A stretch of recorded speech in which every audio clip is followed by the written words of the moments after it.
My topic is women who have intellectual disabilities. Research states that 14% of the world's population has an intellectual disability. Over the course of world events, it has become increasingly recognized over the years that people fall into categories. Imagine being involuntarily or even noticeably different. With all of this going on, you get put into a category for sure. This gives you a sense of insecurity. The insecurity makes you more vulnerable and apt to be taken advantage of. This also leaves you more likely to be pointed out or discriminated against. Women who have intellectual disabilities are more susceptible to sexual violence and intersectionality.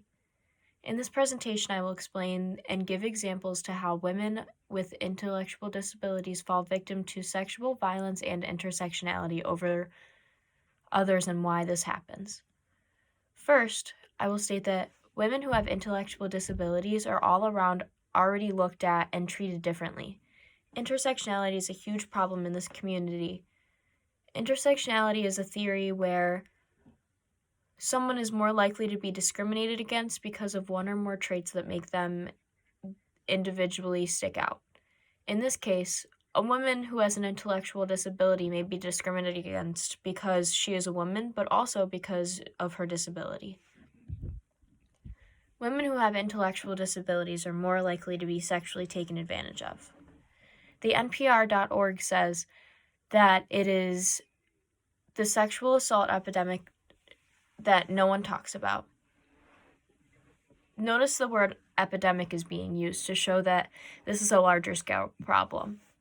The NPR also states that the results that show people with an intellectual disability, men and women, are the victims of assaults at rates more than 7 times for those without disabilities, this proving the claim.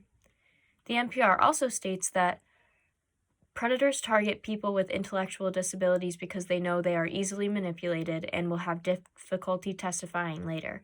These crimes mostly go unrecognized, unprosecuted, and unpunished. The abuser is free to abuse again.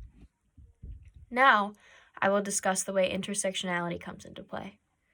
Women with an intellectual disability are also more susceptible to experience discrimination or intersectionality.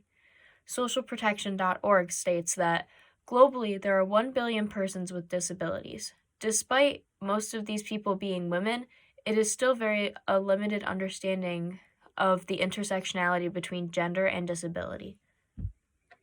IncludeNYC.org says that it can lead a person to being defined by what is most visible, even though this may not be how she is persecuted or personally identifies. Invisible identities can also perpetuate the notion of hierarchy, with visible disabilities or identifications considered more significant than the invisible ones. This proving that there are more discriminatory factors against someone who has a non-physical disability. They are looked down upon for multiple reasons, and then their disability is added on top. Clark University also says that the way in which disability is experienced is profoundly affected and determined by gender. This showing that women are treated differently because of their gender or their disability. Next, I will speak on how women with intellectual disabilities are treated differently when it comes to these topics.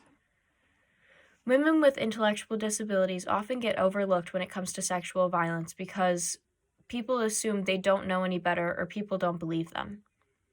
The NPR states, police and prosecutors are often reluctant to take these cases in because they are difficult to win in court, this proving this is a risky topic in court.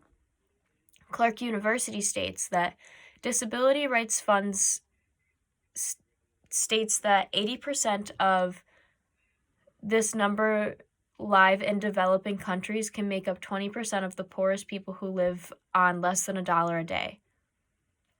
Providing this information that most disabled people are most likely to experience poverty. IncludeNYC.org also speaks on Sandra Bland and the act that was passed for her. The Sandra Bland Act in 2015 was named after a Black woman with a mental illness who hung herself in a jail in Texas after being stopped on a simple traffic violation. This woman experienced intersectionality because of her age, her gender, and her disability.